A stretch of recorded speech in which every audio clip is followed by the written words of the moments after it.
이를텐 가족 여러분, 안녕하십니까? 오늘도 좋은 날이죠? 좋은 날이 될 것입니다. 좋은 날로 만들어 가시기를 바랍니다. 오늘은 열왕기상 9장입니다. 하나님께서 기브온에서 기도할 때 솔로몬에게 나타나셔서 그에게 지혜를 주시겠다고 약속하신 사건, 여러분이 기억하시죠?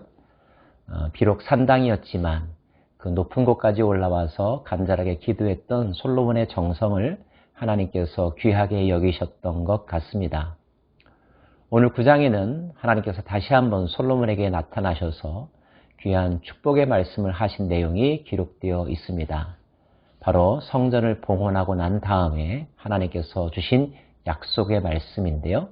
그 말씀 함께 귀 기울이기를 원합니다. 여호와께서 전에 기브온에서 나타나심 같이 다시 솔로몬에게 나타나사 여호와께서 그에게 이르시되 내 기도와 내가 내 앞에서 간구한 바를 내가 들었은즉 나는 내가 건축한 이 성전을 거룩하게 구별하여 내 이름을 영원히 그곳에 두며 내 눈길과 내 마음이 항상 거기 있으리니. 하나님께서 솔로몬과 그의 백성들이 정성을 다하여서 봉헌한 건축물, 성전을 기쁘게 받으시겠다는 것입니다. 그리고 말씀하시죠. 내 눈길과 내 마음을 항상 그곳에 두겠다라고 말입니다. 그래서 성전은 중요한 것이고 우리는 성전으로 나아가는 것이죠. 건물이 아름다워서가 아닙니다. 괜히 특별해서가 아닙니다. 그곳이 특별하다면 하나님께서 그곳을 주목하여 보고 계시고 그곳에 그 마음을 두셨기 때문입니다. 그러므로 우리는 성전에 가서 하나님의 눈길을 발견하고 하나님의 마음을 체험해야만 하는 것이죠. 성전이 중요한 이유, 성전이 계속해서 있어야 하는 이유는 바로 하나님의 마음이 있는 곳이기 때문입니다. 더불어서 하나님은 이런 말씀도 하십니다. 내가 만일 내 아버지 다윗의 행함같이 마음을 온전히 하고 바르게 하여 내 앞에서 행하며 내가 내게 명령한 대로 온갖 일에 순종하여 내 법도와 윤례를 지키면 내가 내 아버지 다윗에게 말하기를 이스라엘의 왕위에 오를 사람이 내게서 끊어지지 아니하리라 한 대로 내 이스라엘의 왕위를 영원히 견고하게 하려니와. 하나님께서 다윗에게 하신 약속의 말씀, 그 약속의 말씀을 계속하여 지키겠다는 것입니다. 어떻게 하면요? 다윗이 그러했던 것처럼 너와 너의 후손들이 계속하여 하나님의 말씀을 귀히 여기고 명령과 율례를 잘 지키면 내가 너의 가정을 지켜줄 것이다. 너의 왕자를 지켜줄 것이다. 너의 후손들이 계속하여 왕 위에 오를 것이다 라고 재확인하고 계십니다. 반대로 만일 너희나 너희 자손이 아주 돌아서서 나를 따르지 아니하며 내가 너희 앞에 둔 나의 계명과 법도를 지키지 아니하고 가서 다른 신을 섬겨 그것을 경배하면 내가 이스라엘을 내가 그들에게 준 땅에서 끊어버릴 것이요 내 이름을 위하여 내가 거룩하게 구별한 이 성전이라도 내 앞에서 던져버리리니 이스라엘은 모든 민족 가운데서 속담거리와 이야기거리가 될 것이며 이 성전이 높을지라도 지나가는 자마다 놀라며 비웃어 이르되 여호와께서 무슨 까닭으로 이 땅과 이 성전에 이같이 행하셨는고 하면 그들이 하나님의 말씀을 지키지 않는다면 하나님의 마음을 아프게 한다면 이스라엘 백성들이라 할지라도 끊어버릴 것이라고 하십니다. 아름답게 지어진 이 성전 건물도 내가 버릴 것이다 라고 말씀하십니다. 안타깝게도 이러한 현상들을 역사는 우리들에게 보여주고 있죠. 건물이 화려하지만 그러나 그 건물이 사람들에게 경외심을 주지 못하고 오히려 비웃음거리가 되는 경우들이 가끔 있지 않습니까? 세상 사람들이 말한다는 것입니다. 어쩌다가 저렇게 되었는가? 그리고 그들이 말하기를 우리는 알고 있다고. 이스라엘 백성들도 모르는 사실을 그들이 알고 있다고 말한다고 합니다. 어떻게 해요? 대답하기를 그들이 그들의 조상들을 애굽 땅에서 인도하여 내신 그들의 하나님 여호와를 버리고 다른 신을 따라가서 그를 경배하여 섬김으로 여호와께서 이 모든 재앙을 그들에게 내리심이라 하리라 하셨더라. 오히려 이방 사람들이 믿는 사람들을 향하여서 저들이 하나님을 제대로 믿지 못하고 하나님의 말씀을 제대로 순종하지 아니하니까 저렇게 사람들에게 조롱거리가 되고 웃음거리가 되고 아무런 쓸모없는 존재가 되었다라고 세상 사람들이 이야기한다는 것입니다. 그런데 하나님께서 하신 이 말씀이 역사의 어느 순간에 믿음의 사람들에게, 믿음의 사람들이 화려하게 지어놓은 건물 가운데, 그리고 그들의 사역의 결과물 가운데서 그대로 재현된 적이 있다는 것, 이것이 우리의 마음을 아프게 합니다. 그러면 우리는 다시 한번 이런 말씀을 하신 하나님의 마음을 깊이 헤아리고 우리의 마음 가운데 심어두어야 할 것입니다. 건물이 중요한 것이 아닙니다.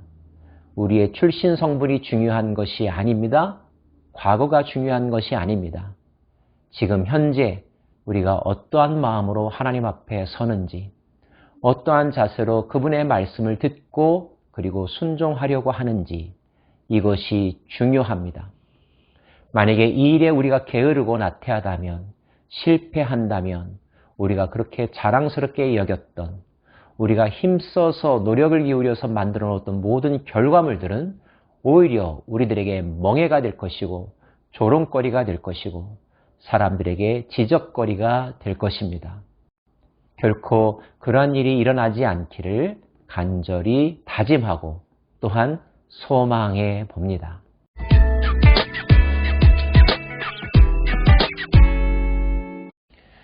이후에는 솔로몬 시대의 여러 가지 업적들에 대해서 나열하고 있습니다.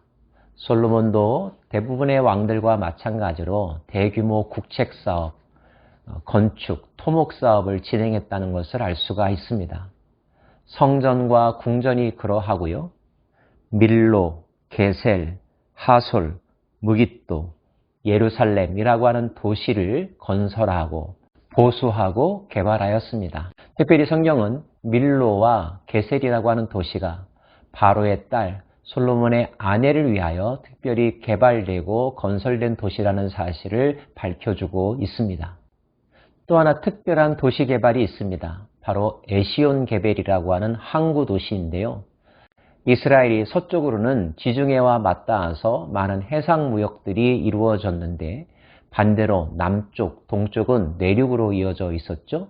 그 중에 특별히 남동쪽에 에시온 게벨이라고 하는 항구를 확보하고 이것을 통하여서 무역과 자원들을 개발하고 조달하는 일을 이루어냈습니다. 이스라엘의 경제 발전을 위하여서 매우 중요한 거점을 확보한 것으로 그렇게 이해가 됩니다. 이런 모든 기록들을 종합한다면 한마디로 솔로몬 시대는 잘 나가던 때라고 말할 수 있을 것입니다. 국력도 왕성하고 경제도 번영하고 정치적으로 종교적으로 매우 안정된 시대라는 것. 그런데 우리는 잊지 말아야 하겠죠?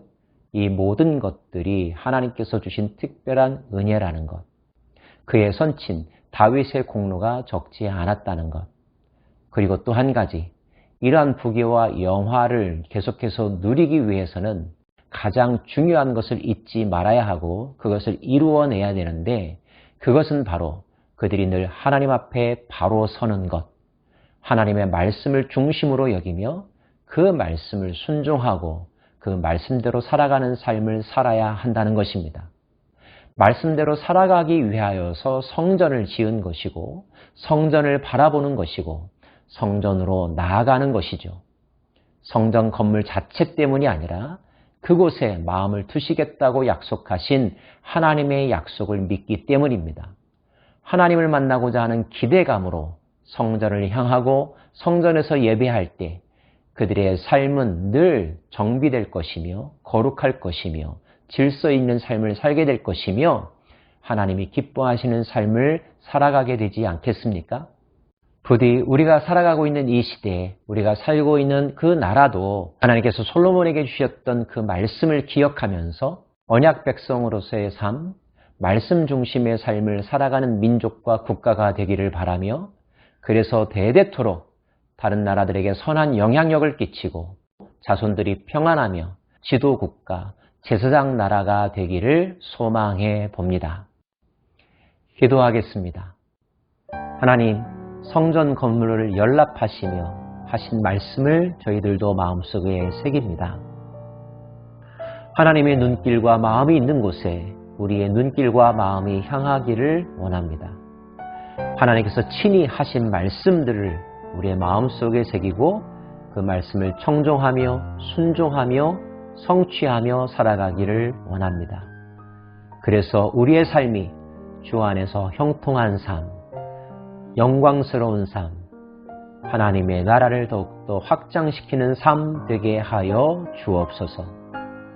그런 한국과 미국 땅 되기를 원하며 그러한 크리스찬들 되기를 원하며 거룩하신 예수 그리스도의 이름으로 기도합니다. 아멘.